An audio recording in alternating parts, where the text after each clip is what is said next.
If you haven't heard about Anchor, it is the easiest way to make a podcast. Let me explain. Lawful Stupid just jumped over. First of all, it's free, and we love that. Secondly, there's creation tools that allow you to record and edit your podcast right from your phone or computer, wherever you're at, all on the go. Anchor will also distribute your podcast for you. There are a lot of other vendors out there, a lot of platforms that they will make sure your podcast gets to. So it can be heard on Spotify, Apple Podcasts, and many more. And you can make money from your podcast with zero minimum listenership. It's everything you need to make a podcast all in one place. So download the free Anchor app or go to anchor.fm to get started.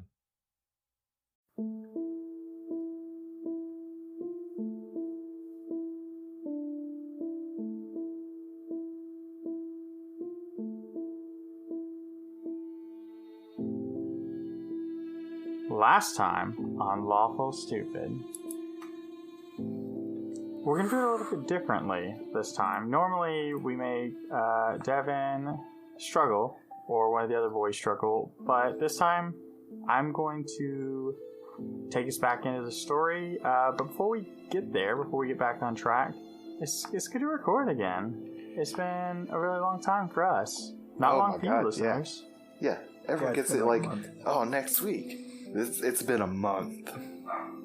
Yep. And for those of you listening to this episode, you heard what happened last time, and these boys have had to sit for a month. Yeah, and that episode hasn't released at the time of this recording, so we haven't got a chance to go back and listen to it. Yep, yeah. Which is even better. So I love everything about it. So, are you guys ready to just jump right back in? Oh, yes, please. Yes.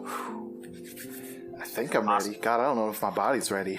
I'm not sure if prepare your bodies. I'm not sure if well, say my body's so ready. This is good audio listening. Yeah. This is good podcasting. That's the part your parents walk in on. Oh, all right. Where we left off last time, the freeze frame that I want to paint, and then we'll work a little bit backwards, is Atlas running full rage mode into a city he has just learned that is besieged by these new invaders. Prior to that, Kristoff makes his way away from a very tough encounter with the Reclaimer. Tough physically and emotionally for Kristoff, specifically the morale of the group. I think and I'm going to speak for the team, they can always correct me, but I think there was some bonds tested during this encounter with the Reclaimer. It was tested and broken. It was very interesting to see the character development at that point.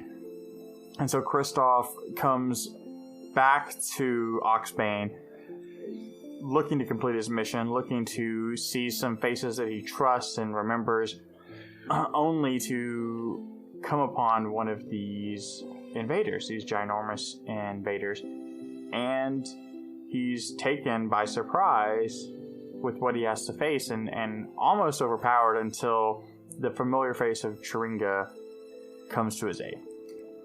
Chiringa! Eventually the boys all catch up in a haste, and Chiringa kind of explains what happened, what he believes the truth to be and how everything happened.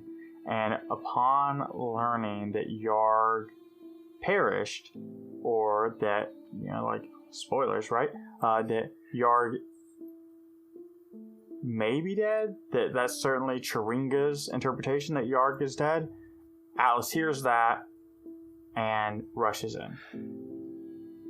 So Atlas rushes in. That's where we're going to pick up on. That's where we're going to pick back up at. Atlas is running in full bore rage mode towards the gates of the town. Chiringa, the tiefling, the two halflings, and Rowan and Kristoff are sitting at the tree line.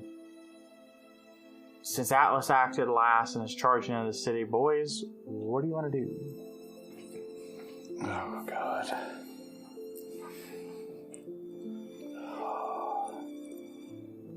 All right, Chris, let's go.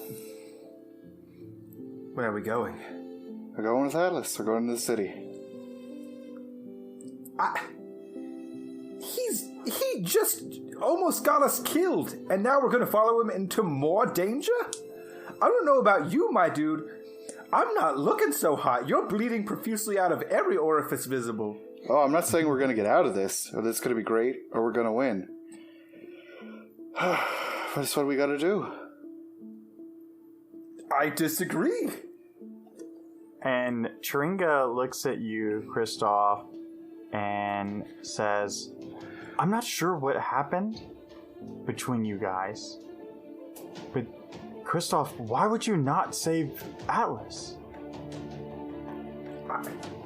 Listen, Chiringa, it's complicated, and I don't want to put that evil on you, because you are dear and sweet, and I don't want you to be touched by the darknesses in this world. But just trust me when I say that currently he is not on my top 5 list of favorite people.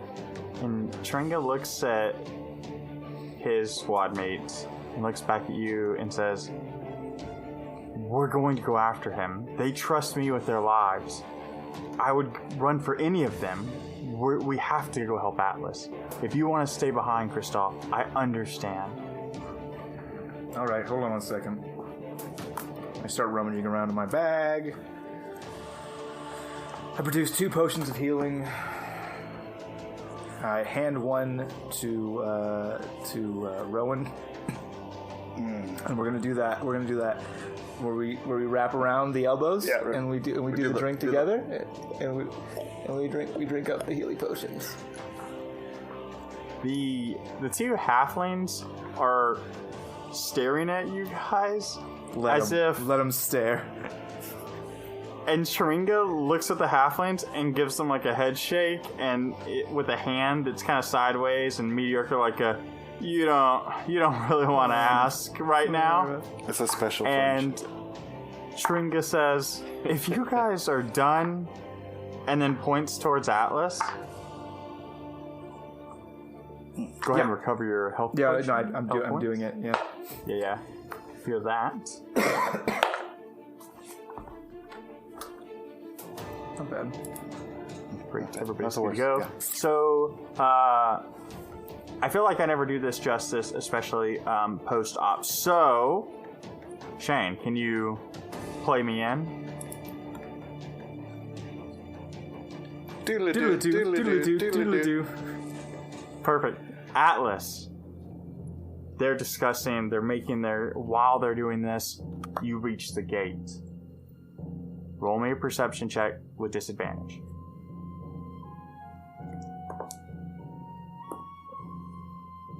That is a 9. You rush through the gate. You see ruins as far as you can see. This city has been massacred from the position of the gate. Where do you want to go? I'm running straight to Golden Hammer. Perfect. So you rush through, you see debris. Most importantly, you see bodies. The streets are littered with citizens, faces you recognize, though you don't know their names. People you've seen in passing, whether they're small children or women or people you saw at the bar, and I like to think Atlas would never just trot on their bodies. Rage mode or not, you're making your way around them as fast as possible or jumping over them, striding. Correct me if I'm wrong, that just seems like something you would do. Respect the dead. And you have both weapons. You're swinging them head height as you're pumping your arms to move, and I need you to make a dexterity saving throw.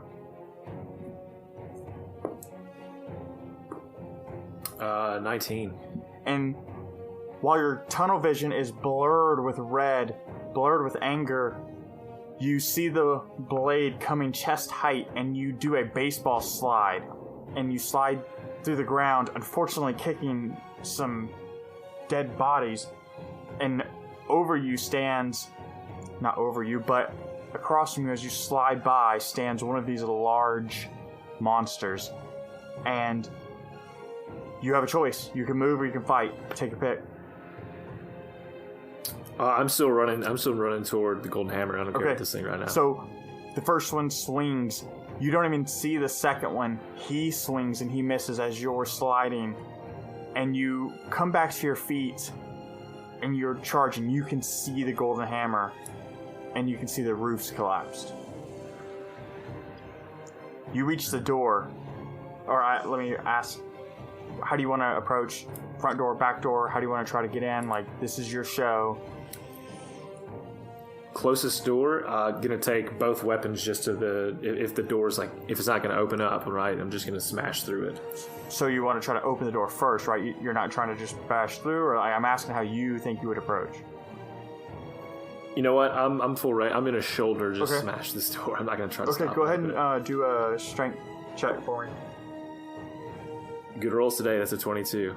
So you're pumping your fists, weapons in hand, and you don't even think about opening the door. You turn, lower your shoulder, and go through. The door, the wooden door, shatters. It falls through the hinges, or excuse me, let me re-explain. The hinges break, the door buckles, and it falls down. You lose your balance and kind of stumble with the door because it doesn't shatter where you can just go right through it, it just falls. You quickly recover to your feet, and your rage mode fades. And you see your mentor. You see Yarg. And he's slumped over the anvil. The very anvil that you two have spent time and time and time again working on spears and swords and shields and even shovels. And you approach him. What do you do?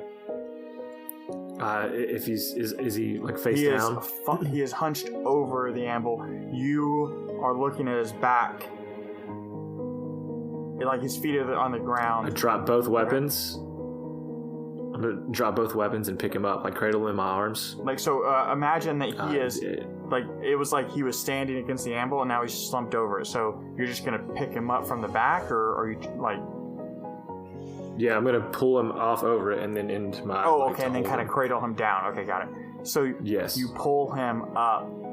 You pull him up off the anvil, and then you kind of lean him down, kind of like you would if you were dipping someone in a dance, right? And so you can kind of see him. And at first, everything looks right because you're still pumped and the adrenaline's still in your body. You don't notice how heavy he is.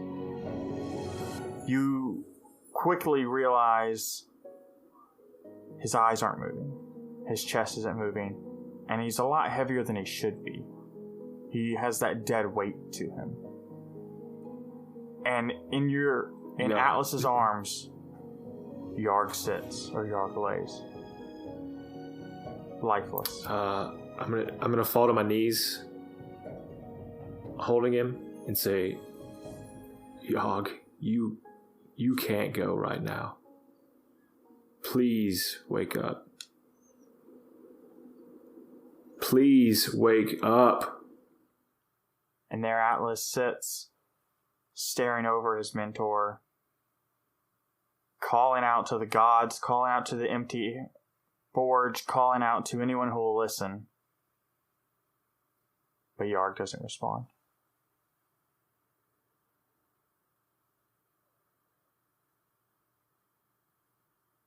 And so, as Atlas sits there, wrapped in his own grief, and the silence of everything around him, despite the noise of the footsteps and the beating of the hooves, not hooves, but the beating of foot against ground, the world is zoned out for Atlas.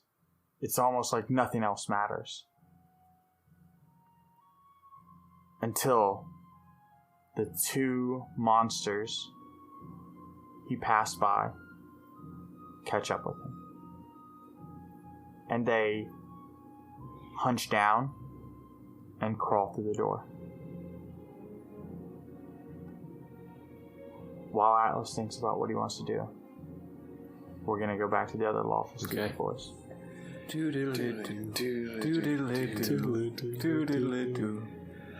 And we pick back up where they are healing potions, and Chiringa says, "Let's go!" And he leads the charge, sword drawn, and the two halflings rush right behind him, and the bard waits for a moment, watches you two, and kind of gives a shrug and chases after them. And I assume you guys are in tow, right? Well, first, I put my hand on Chris' shoulder, like, look, I know that you feel like he's betrayed your trust, but for somebody that basically stole the life savings of his father and kind of got us all framed for murder, but he stuck by us, it's worth giving him a shot right now. I need your heart to be in this.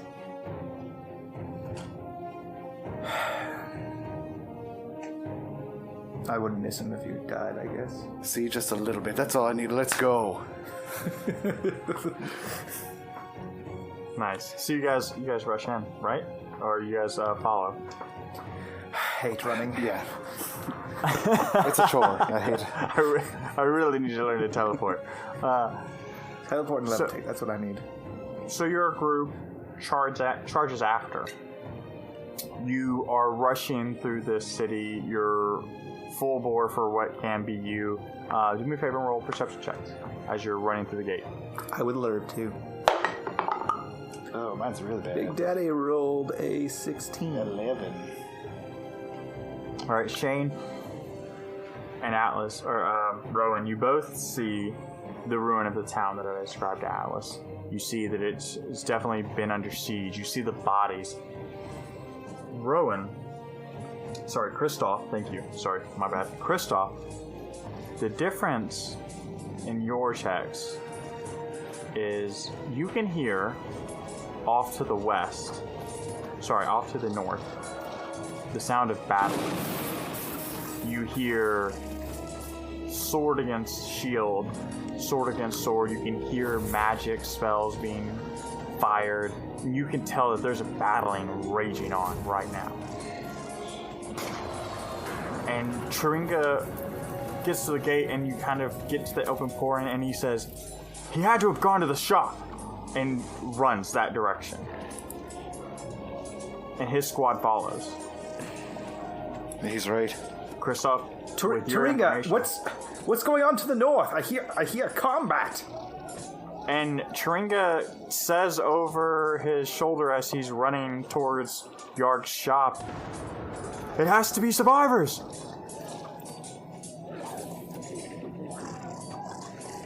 We gotta get Atlas first. We're stronger as a group. We know he survived. Time is of the... Fine, let's go.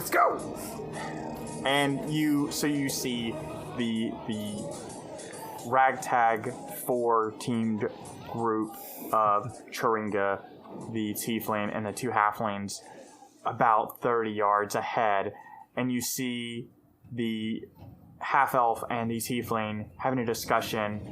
You can see the doubt on the tiefling, and then the two follow.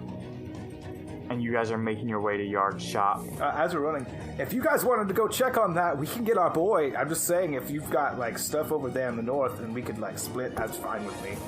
And Chiringa says, "And leave Atlas behind? I would never." No.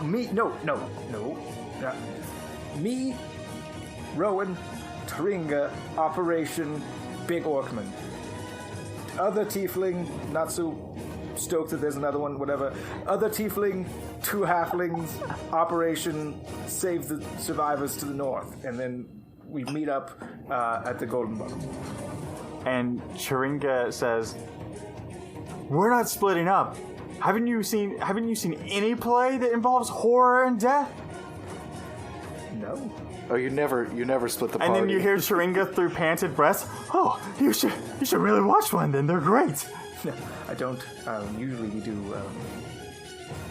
like parables in silence. Oh, hey, look! We're here at the Golden Hammer. As you guys are marching, we're gonna go back to Atlas. Atlas, you're holding Yarg in your hands, and these two monstrosities make their way into the shop. And as they stand upright, their horns are hitting the ceilings, and they're both holding these comically large swords. What do you do? Immediately pick up Ilaria and swing uppercut at the first one that's there in rage. I'm going to be in rage mode when this happens. So mark it for your calendar. That's the second use, right? Like, because those are individual uses.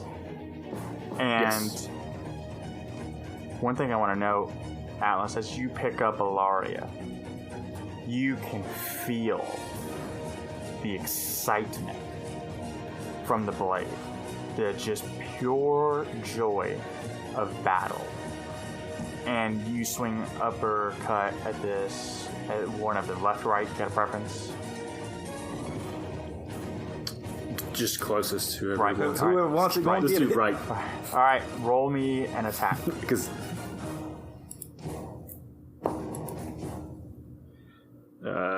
13. Not gonna cut it, my dude. And so you come off your knees, blade in hand. You take Ilaria and put her, in both hands, and swing upright. And the monster grabs Ilaria by the blade. And you hear Ilaria say, "Oh shit!" And I need you to make a strength saving throw. Oh, you're actually going to be good on this one, unless you super roll bad. You have advantage. You're in rage mode. You have advantage. Yeah. Yes. Oh, 18. Oh, much better. Oh, that was close. Your modifier is going to be higher. So it pulls Ilaria, and you kind of stumble forward, and you picture. I don't want to speak for you. So anytime I speak for your characters to do a narrative experience, if I'm ever wrong, please correct me for the sake of your character development. But sometimes I get into it in the narrative experience. Anyways, so I imagine you see Yard in your mind's eye for a minute, and you pull back, and I need you to roll a 1d6 for me. It's a 6. And as you do so, Ilaria slides through the monster's hand, and you watch as the blade strikes, and the monster roars, and you see this black ichor spill free. And you see, out of the side of your eye, this other demon monster, Abomination, bring its blade down. Does an 18 connect? It does. Okay, so you see this other monstrosity bring its blade down on you, and it's going to connect. Well, it's going to be 18 in slashing damage. So 9. And as you're fighting these two things, the squad of heroes approaches. So now we're not doing an initiative fight, so this is going to be more interactive kind of combat. So you guys are up, you come in, you see these two demons in the doorway, or these two monstrosities in the doorway. I always say demons just because I'm fucking imagining WoW things in my head. But what do you guys do? So I'm assuming they don't see me because I'm a rogue and I'm very sneaky. Well, they don't see you because their backs to the door, period, at the end. So because you're sneaky too. Yeah, absolutely. Also that. So I'm gonna pull out. So I see the whole scene. I see Yarg dead. I see Atlas in trouble. I pull out my crossbow, and because this is an initiative round and I can do fun stuff. I'm gonna walk up behind one of the creatures. I'm gonna tap him on the shoulder. I'm gonna hold my crossbow level with his head. Okay. So you tap the one that just is like its hand got cut, and it turns to you, but not just its head, its whole body, because they're that like lack of dexterous, so its whole body turns to you. So as it turns around with the crossbow coral straight in its face, I go, Yogg says hi, and I pull the trigger. Roll with advantage. Just a ranged attack roll. That is a 21. That's going to strike, and do me a favor, and for giggles, roll 4x of your damage dice. 4x of my damage dice, you say? including my sneak attack damage because he's flanked? I don't give. Yeah, go right ahead. I don't All care. the dice! I roll all my dice. 13. 6. 4. And 12 plus 3. So what's your total? I wasn't counting. Oh god, I thought someone else would be cool. No! What is that rookie mistake? I heard 12 plus 3, 6, 21, 8 and 11. So 49, 60 total? Does that sound That's right? about 60. Oh, gosh. About Okay. 60. So the bolt strikes through to the monster's head, and it stumbles back and falls down. And the other one turns to you. Rowan, do you want to do anything? It's like the second I'm on scene after the shot. I yell reinforcements as my healing word to Atlas. And then strum my instrument for bardic inspiration to all. Wait, hold on. There was a limit on that. Like, how many people? I mean, if it's 3, then it's, the party. Well, I think it was 3 or 4. I can't remember exactly. But I will say your boys plus Sharinga. I can't remember the limitation on the ability I gave you right this second. I don't want to slow down. Okay. And so this monster turns around and Sharinga runs straight up, almost in tandem, right? All 3 of your actions happen at once, right? Kristoff walks up and does a dead man shot. You come in and heal your boy, and then Sharinga leaps in the air and goes to strike this monster, but overshoots. Did you take his bardic inspiration? No, because the Because DM it was really, knows. really bad. Yes, the DM knows. And so he leaps. Got it. Cool. Yes, the DM is on your side. He leaps across and lands next to Atlas, and then turns around and says, "I didn't want you to be alone over here," and looks back at the monster, and the monster turns back to Atlas or he turns, it turns midway to kind of look left and look right, now seeing that it's pinned, and it turns and it swings on one of the halflings,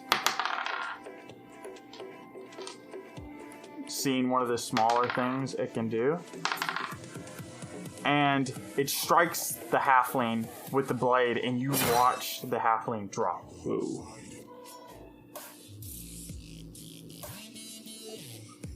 The way this game works is next person to act. It should be Atlas, right? Well, I'm not really trying to do it in a turn, because I don't want to do, like, the combat initiative. I want to make... Oh, like, I shoot it in the dick. Direct in the dick. Okay, yeah, roll me a ranged attack roll. I'm trying to make this more fluid and not, like, suck up the whole one part. 17. Alright, go ahead and roll me damage dice, please. That's 11. Okay, you shoot... you go to shoot it in the dick, and your aim is a little off, and you hit it in the stomach. It stumbles backwards, almost into Atlas. I want to know, is there... So, looking around, is there a hammer that Yarg used? Do I see his hammer laying around? I mean, there's hammers around, absolutely. But you look and you see Yarg's hammer. The one that's like... So, if you've ever seen, like, a standard hitting hammer, that's great. You see Yarg's hammer that is, like, Perfect. Huge. You know So, that it's I look at this. Tring and say, throw a spear into that thing's face as I go to get the hammer. And Sharinga looks at his sword and looks around and grabs like this thing laying down and picks up a shovel and says, "Close enough." So And here's what I want to do. At the same time he's like tossing that up, I want to baseball with the hammer, swing this shovel through both heads if I can, but at least one of their heads. There's only one left. I murdered the other one. So I don't... Wait, hold on. I don't understand what you want. So He's he gonna basically toss it up, throw and a I'm gonna shovel, hit the right? wood So as end. he throws the shovel, he's gonna hit the back end of the shovel and like force it through. Got it. Okay. Not what I heard. But anyways, not important. So Sharinga, catching your drift way better than a DM did, picks up the shovel and tosses it up for you to strike. Hammer And you meets strike. nail. What? Oh, Hammer gosh. meets nail. Yep. And it goes, and I need you to do a melee attack. I want to see how Oh boy, hard this is you a hit good this one. thing. It's a 22. 79. Well, yeah, okay. I don't get the extra one. It's 22. That's that. All right, perfect. Roll me 2d12. He's gonna roll 5, unfortunately. and it's 15. Okay, great. So the shovel, spurred by the power of your excellent shovel making skills and Yarg's hammer, you see the shovel strike into this monster, and it's like deep in there, and it's sticking out. And the monster turns to Kristoff and is going to attack. Can I also give you my D6 for damage for the aura that I have going? It's just a 1 extra damage. Yeah, it's just 1. I don't care. Yeah, sure, why not? And in fact, retconning, your anger throws lightning across this shovel as you hammer it away, and it looks super badass. Yeah. And I'm gonna assume a 19 connects. It does. It does. Just a little. I didn't say Ali Boombaye is the problem. Yeah, that's true. You're gonna take 32 slashing damage. I'm asleep. Okay, I'm very asleep. He turns and he strikes you, and you go to sleep. And at that moment, it's almost like seeing you drop awakens this squad of characters who, instead of doing what they had learned to do, were so enamored about saving Atlas. The gnome halfling, not gnome, the halfling jumps on the belly of this beast. And the male tiefling starts casting spells against it. And Turinga, remembering their strategy, jumps on the back and starts swinging his blade. And so, boys, Atlas, Rowan, you guys are seeing this ragtag, everybody jump on it at once kind of strategy go.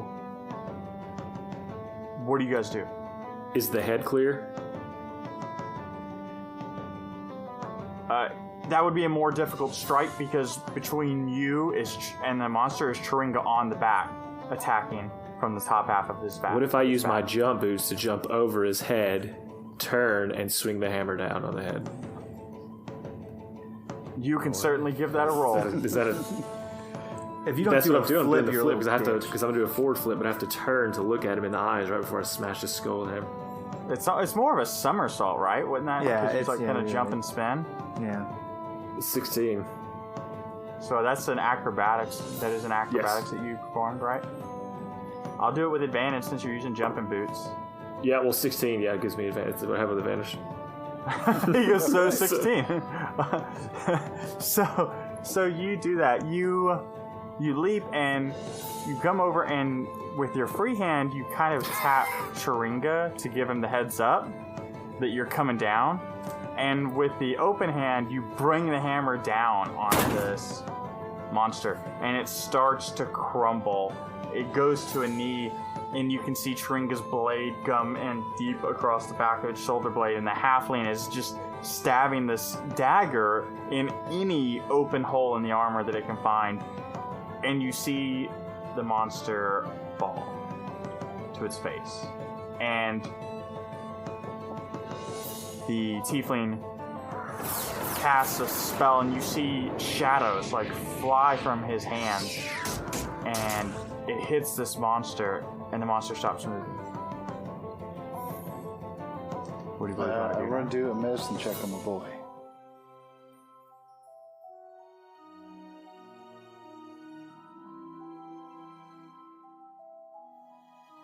Wendy closes a door behind her as she crosses the glowing threshold.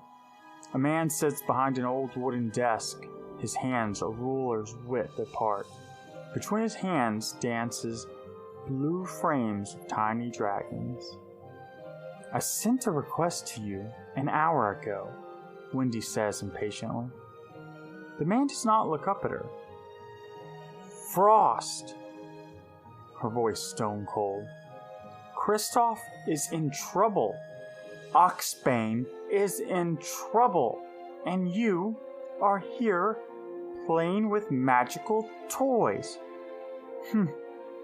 The noise comes from the man as if entertaining a small child. What business of ours is Oxbane? Frost asked, clapping his hands together and raising his eyes to meet hers. Oxbane could be the first of many cities if what Kristoff says is true. Wendy is clenching her fists, her face beginning to fill with rage. What if they come to Yuri? That won't happen, Frost says flippantly. Why not? She asks, flinging her hands in the air. What makes you think that? Nothing bad will truly happen. Not with that crazy old man still there. Findle? He nods. What about Kristoff? You know Findle's reputation. Kristoff who? The scene fades on an elf shrugging, his glacial blue hair flowing across his robes as he does so.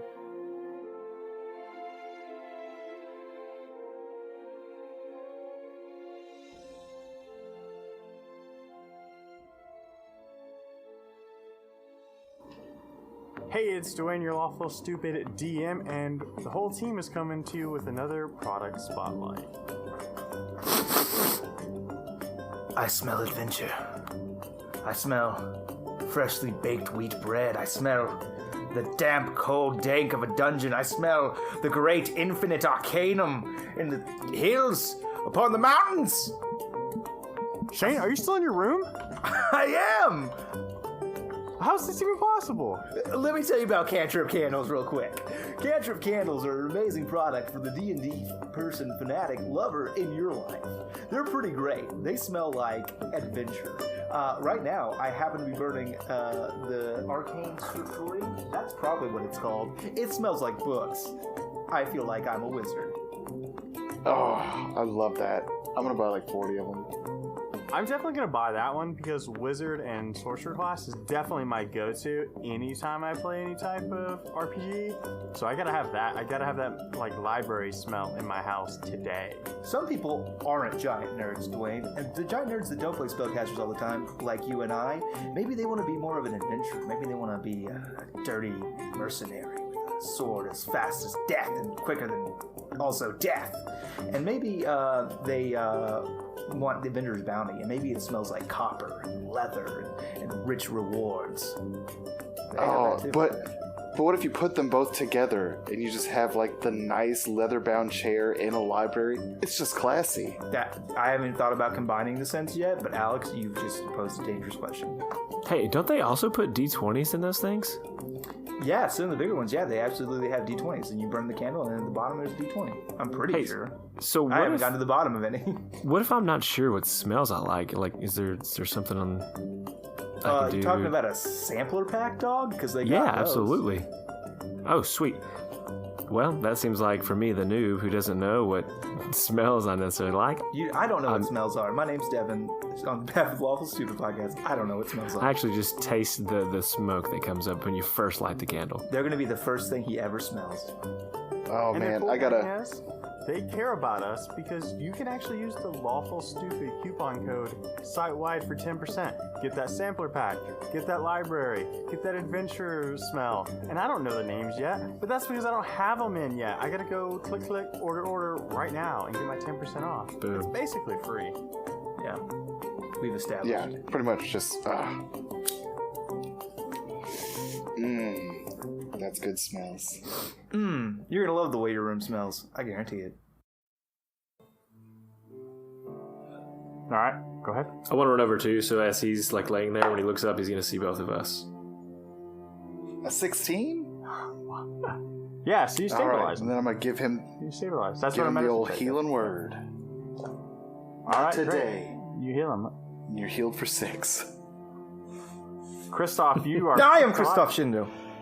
Bjorn, you've done beautifully. And Turinga goes, I didn't expect him to do that, and sheathes his blade. Anyone get the number of that cop that hit I'll say him? Kristoff. I think that card's numbers up, and I tap the body. I want to look intently at Kristoff and Rowan. Like, I'll say, like, Kristoff, Rowan. They got Yogg. They're gonna get him a lot more than that. Let's go. Listen. I want to find something to place over Yarg's body. Some, I don't know, sheet or something in the house. I don't know what. There's a pelt of leather that you guys use for leatherworking. So you can I'll take that. And as I lay him down, I'll say, I'll be back to give you the proper burial you deserve. I'm going to walk up, put my hand on Alice's very large shoulder. So I'm Way basically up standing there, with way my up there, yeah. arm in the air. Alice, we're going to forge something today. We're going to forge a story. We're going to forge adventure.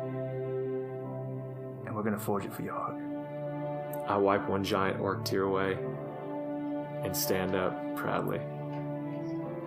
Yes, we are. But before we do that, I need to take a nap. I'm hurt very badly. Look at that. Atlas, look at me.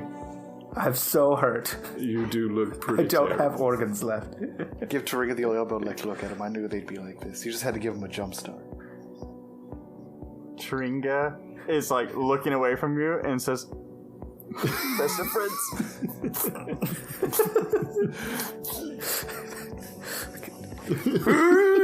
He's biting his knuckle. Taringa goes, "Is anybody else sweating in here?" God, it's dusty in this shop. Taringa. Yeah, There's dust everywhere. yeah, it's real warm. And Taringa runs over to the halfling and checks and goes, "Oh." And what kind of wakes up the halfling and says, "That's quite a trip you took." And the halfling says, "That hurt so bad. I don't ever want to be the first person in the room again." I feel it.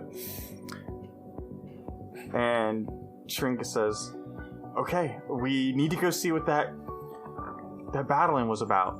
Uh-huh.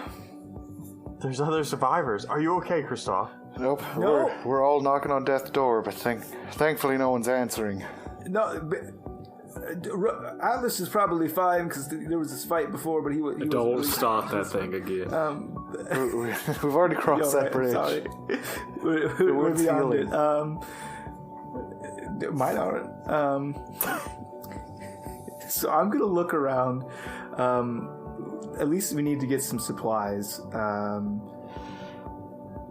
from the shop, right? So like maybe we double down on some gear while we're here, boys. Yeah, that makes sense. Yogg would have wanted it, especially if we're going to help others in the city. So there's two things that I'm looking for specifically. One is a whip. Is there a whip? Yeah, but so considering Yarg is not a maker of whips, there's definitely one, but you can tell it was used in farm work for sure. I gave it a couple cracks, good enough. Oh, it works, yeah, it super works. I'm tired of not really having an answer for when people get within 10 feet of me. I was waiting for you to say mouth off to you or something. Whoop-ah! You have to say that every time you use the whip. Whoop-pow! And then also all of the nails. I'm gonna say that you have options here. You can scour the shop for a bunch of nails, or you can grab just like a box and you see like 20 nails in it. Yeah. Well, the thing is that I just want to take the nails and Atlas, come with me. I need your help. But we should probably hurry up. Yeah, no, real quick, if you could just twist all of these together. Twist the nails together? You're making an old cat of nine tails. Oh, why don't you say? No, it's like I see. It's like a long week. No. I'm not modifying the whip. okay. I'm making caltrops. All right, I'll do that. You twist nails together and they become caltrops. Go ahead, do me a favor and roll a sleight of hand check. Sleight of hand. It's a 12. Because I don't really know of another. So you work on it and you fasten some of these together, and through your stumbly fingers, not working with such small things typically, you're able to make like 3 like sets of cow strips, right? That it will spread for about 5 feet each set. Sweet. Chill. Alright. Because those are modified, what they will end up doing, and Shane, write this down because this is improvised, and I'm not going to be responsible for it. And if I can't remember, I'll make it up again. Responsible. Is basically anybody in them is in that 5 feet is going to take difficult terrain or half movement speed, and they will suffer 1d4 slashing damage or piercing damage. Piercing damage. Every turn they start in that. Got it. Or if they pass through it, they obviously take that damage as well. Yeah, I'm gonna scoop up a buckler. I'm assuming it's a small shield should be easy to find in the blacksmith. Yeah. You pick up a small I shield. would do that and like, alright boys. How far is 2 gnomes, 1 flask? Ooh, good call. Are you asking me or the boys? You. Well, because I've been there, so I would sure, know. because you said, "All right, boys, how far is?" And I was like, "I don't know." And it's not super far. It's probably like 100 yards away from where you are, maybe 150. Maybe just pop in there real quick. Drink a couple potions. Be right as rain. Drink everything they have on the shelves, and then. I know they specialize in both poisons and potions, 1 gnome per each, but we're drinking. It'll balance out somehow. It'll balance. Got my uppers, got my downers. Gonna have a great time. And when Tringa hears that, he says, "We can go, but I'm sure it's mostly been raided by now." Worth a shot. Listen, Turinga, I'm willing to take that risk. It's 100 feet. We'll be there in 12 seconds. I got really bad boo-boos. 100 yards, but moving on.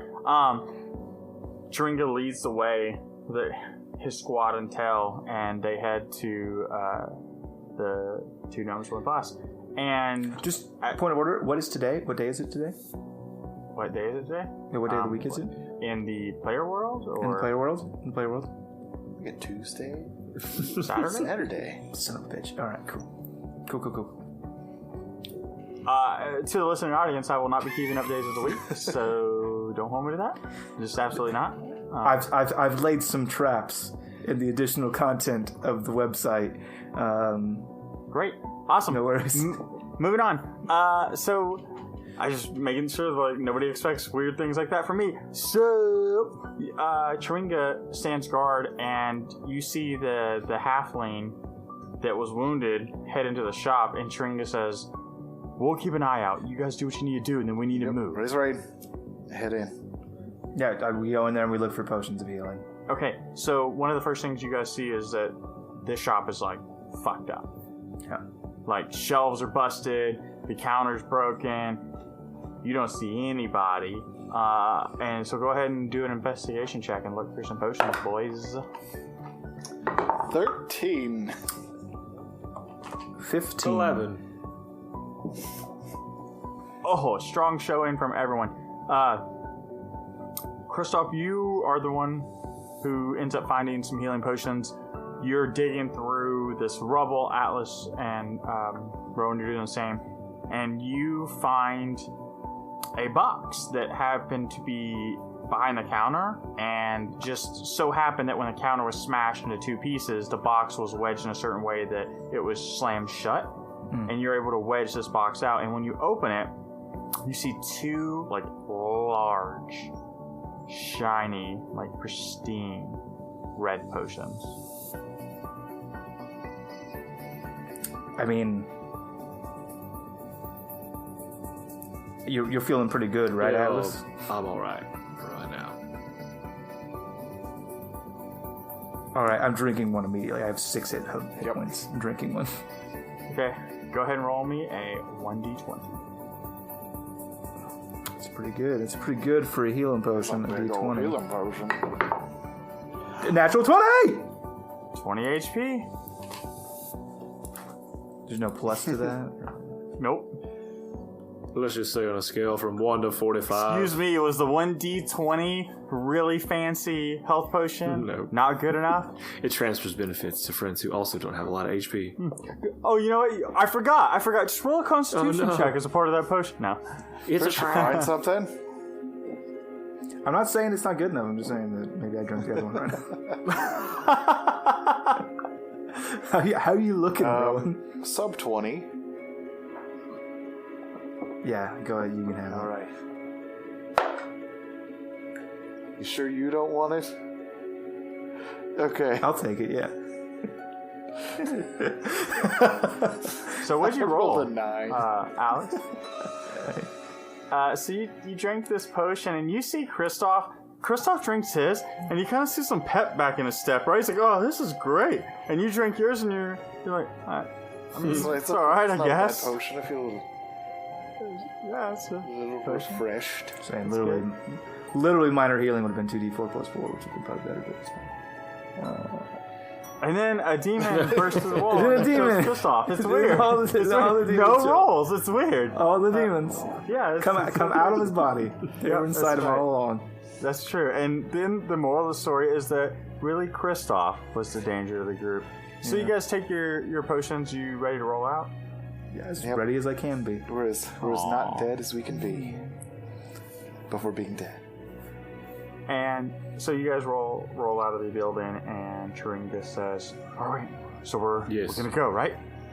Yes, I will be in the back of the group stealth. That's where I would want you. I don't want you up front.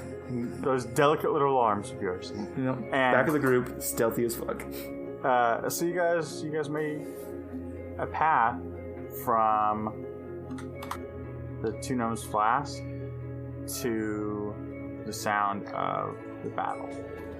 And as you are heading that direction, you're stepping over bodies. And I like to think that you're moving with haste. Not sprinting, but moving with haste. You're stepping over bodies. And you see a familiar Is it Stan? corpse. Rowan? No. You see... The priest? Priestess? Yeah. As you step over, you recognize her face down, and what you see below the priestess is a small child. And you can see that the priestess put her body between the blade and the child, but it wasn't enough. Who's our biggest fan? No. Do I recognize the kid? It was not Sam. Okay. No, it's you not don't. Dylan. Thank God. Oh, I thought it was our biggest fan, Dylan. I think it is. And you guys are getting closer. You're hearing the sound, the same roar of combat, and you see this fight between two sides. And the numbers aren't even right. You're seeing 4 or 5 of these monstrosities fighting what has to be a dozen soldiers. Soldiers being different men and women, not necessarily in guards uniform, but they're squaring off and going toe-to-toe. And then over to the right of that battle, further off, you see 3 of these giant monstrosities, the ones you've been fighting, and you see Spawn. Just our Spawn. No, those numbers are fucking right. Hell yeah, those numbers are right. You're watching those 3. It's almost like it was choreographed. Every time they strike where he used to be. And you're watching him dance through their attacks and get in small hits as he's doing so. And then you see another fight outside of that, and there's 2 of these monsters, and you see Renoir. And Renoir is not holding his own well. He's deflecting attacks, and he's moving out of the way, but you can see that he's losing ground. He's constantly moving backwards. And then most surprisingly, you see a dozen of these monsters further in the distance. And as you look on, you see one engulfed in flames and it falls backwards, and you hear the mad cackling. That's fucking Findle. Of Findle, and he says, "Oh, is that all you got, boys?" And you see another one explode, and that's your scene as we close out this episode. Choices. We've never made a good choice. Every choice We've never made a good choice. All of the choices. It's been a bad choice. And we're going to make some more bad choices next time on Lawful Stupid.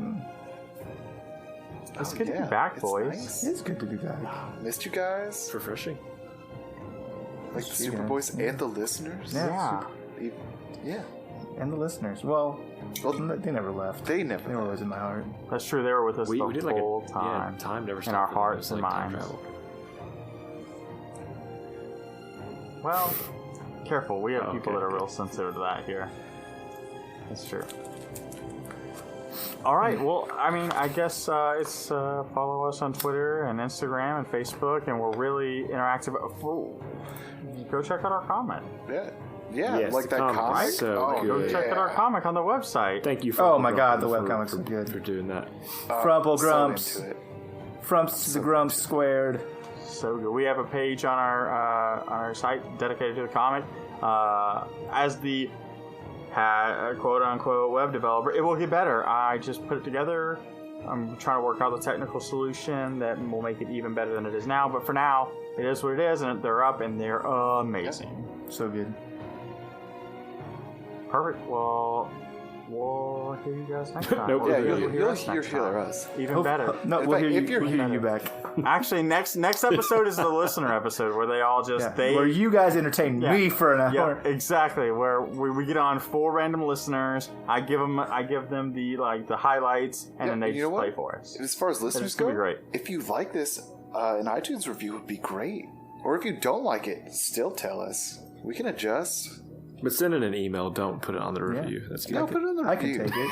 No, put Yeah, no be put honest. it in Reviews. But- Be honest. Listen to this guy. But if you happen to go onto our iTunes and you think we're a 2-star show, if you just happen, like somebody out there thinks that we're a 2-star show, if you were to tell us we're a 2-star show, tell us why.